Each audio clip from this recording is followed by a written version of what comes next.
These are real customer examples, so these are real challenges that we've encountered over the last couple of years. So hopefully you can take away something that we're going to talk about in one of these examples and take it back to your everyday job and figure out how you can apply these in your organization.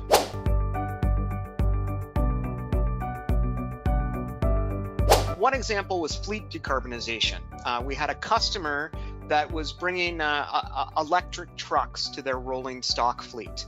And they needed to be able to measure the performance of their traditional assets against the performance of their electrified assets. So it was really important for this customer to understand the total cost of ownership. From a tactical real-world example, we have the ability to connect into the fixed asset from the capital cost, the time we acquire that asset, and collect all of the data related to services, so external expenses, items or spares, replacements, labor that it's required to maintain those vehicles, and all the external expenses that go into actually maintaining those fleets. So we were able to do a side-by-side comparison for our customer that showed them the total cost of ownership for a traditional fleet and measure it against the total cost of ownership for an electrified fleet. And it's really exciting to be able to work with our customers on these initiatives, especially when we have a complete 360 view of what it really takes to maintain those assets. And I'll get a little bit more specific about it. Often our newer electrified assets are being sold as a service these days. So you buy the asset, and because of their uptime performance projections, you actually have a service that goes along with that. Well, for our customers to measure that appropriately, we have to actually take into account where they are. And a lot of our customers are in far-flung places where the service contract that usually governs this fleet management usually don't have a service center within sight. So we have to take that into account when we're measuring the total cost of ownership for an all-electrified fleet versus a traditional fleet. And within the system, we're able to do that. We're able to show that side by side. So we think it's incredibly powerful. So one takeaway for you is, if you don't do this today, go back and make sure that you have all of your assets, the expenses, so external services you need to maintain them, the items, what goes into maintaining that piece of equipment, and all of the labor that it takes on an individual asset, so that when you're asked to actually come up with a plan to measure your traditional fleet against a decarbonated or a decarbonized or a electric piece of equipment, you're prepared to actually make that measure right from the get-go. And today our software does that, right? These aren't special things. This is just what our software does out of the box. That's one. Because I'd like to ask a question to that, Andy. So do you consider, now you mentioned that this has been implemented with a specific customer, but do you consider what you have implemented there to be fairly close to a standard solution that could actually be used with other companies fairly easily? I think it's a fairly standard solution, Ulrich. If you're measuring things in the right categories, you should be able to run a report on your traditional fleet very simply. And this is nothing special. It's just making sure you're measuring the asset correctly and put that right next to the total cost, projected total cost of ownership for an all-electrified fleet. So yeah, I think that we could very easily create a standard around that, and we can, right? So if our customers say, hey, we're going through the same process, Kogo can provide them with this framework for, this is how we helped customers measure a traditional versus an all-electrified fleet.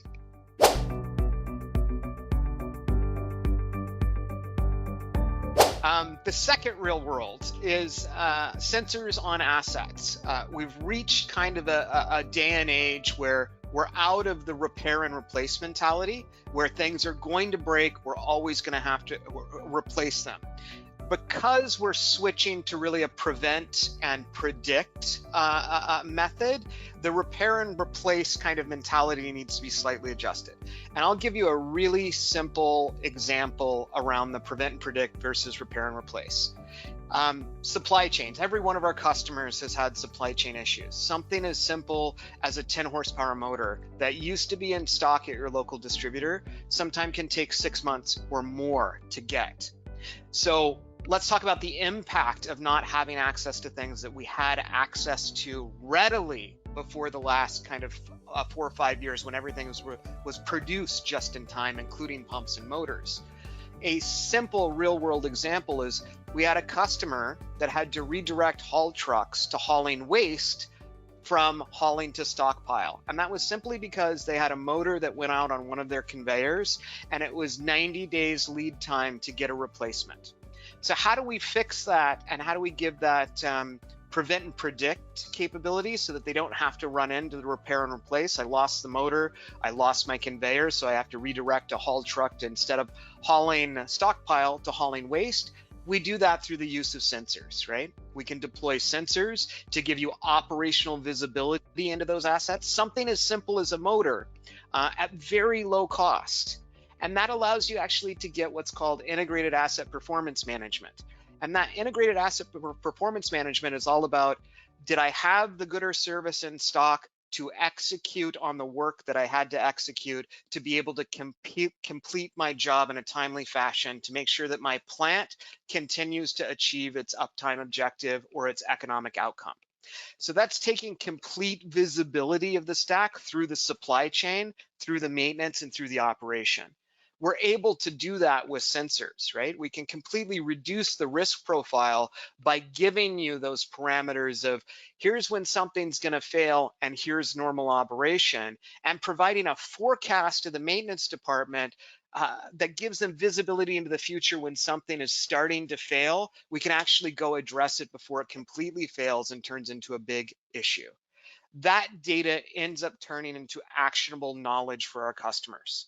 So real world example, we deployed sensors to some conveyor systems, which allowed us to forecast potential failures, which allowed us to go out and do preventative maintenance during a shift change, which prevented downtime in that asset, which helped them to achieve their overall uptime goals. So really, sensors on assets are becoming quite ubiquitous. And our specific KOGO sensors on those assets plugged directly into the Dynaway system allow you to get complete visibility, including work execution on that seamlessly. Anything you wanted to add to that, Ulrich? No, I'm just I'm impressed by the story, and I'm just considering that's a success story, no matter whether we're talking ESG or not. But it's simply it's a need for let's say a company to have something like that if they want to avoid this other terrible solution that you started to explain. So I'm thinking get it in there as soon as possible.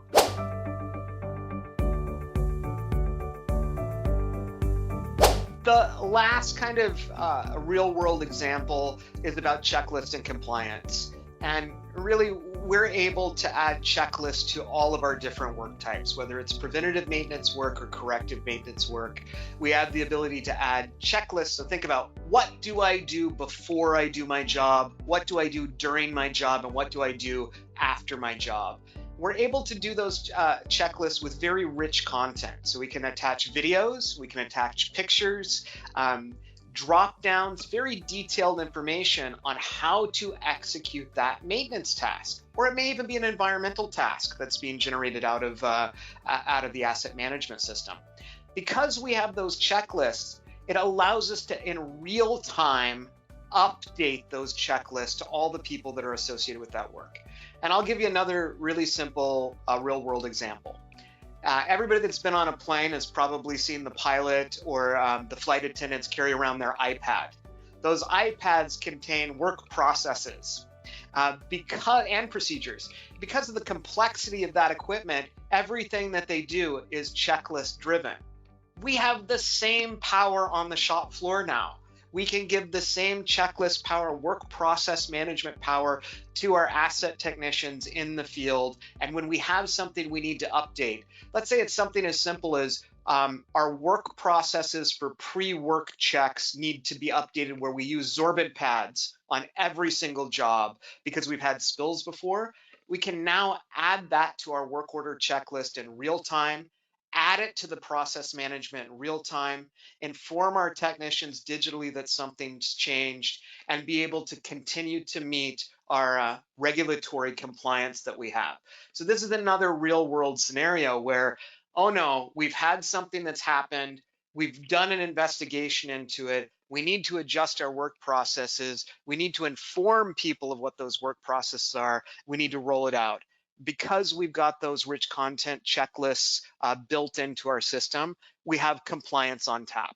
So we don't have to write down a written procedure, we don't have to go and train everybody individually on it necessarily. It's very easy for us to react to real-time challenges through being able to update those checklists within the system.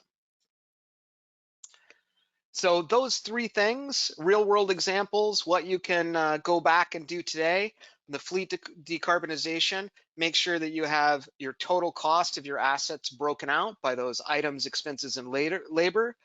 Prevent and protect for sensors on assets. You need to be thinking about that because certainly your competitors are. It's giving them a competitive advantage. If you're not doing this, you're probably not taking advantage of real-time tools that, again, your competitors have access to today. So if you don't have a sensors strategy for your asset management, that's something that you can take away as well. There's a great data set out there on how sensors can benefit asset-intensive industries. We're happy to share too from a COGO standpoint if you'd like to explore that with us. But one thing you can do is go back and kind of put together a strategy that has these three components, right? How do we get a higher level of operational visibility? How do we get a view into that integrated performance management? And how do we collect this knowledge? And then from a checklist and compliance standpoint, the real world things that you can do is go back and say, how are our work processes managed today? Do we have the ability to update in real time? Are we having this level of efficiency with our current asset management system because of that ability to have pre, peri, and post-work order checklists? So those are three kind of real world examples with some tools that you can take back to your jobs and help to gather that information about hopefully helping to make a business case about how you consume Dynaway and COGO services versus your current asset management system. And thank you very much for that. You made me think also about that. You're really doing a good job of taking something that is actually very or quite complex in a way, but extremely valuable, and then bringing it down to I have a feeling that is easily achievable in a way, or at least it's achievable with an effort. And I think that is really, really interesting also because in all of these three different types of examples, there's a lot of value to extract out of each and every one of them. So depending on your priorities and so on, it's just a question of setting your own priority as a company to which of these elements that you'd actually like to implement. And I think you achieve value with each and every level of these components, or each and every of these components. That's just interesting because then it gives me a picture that it's really a good idea to get started on this journey because you achieve value fairly fast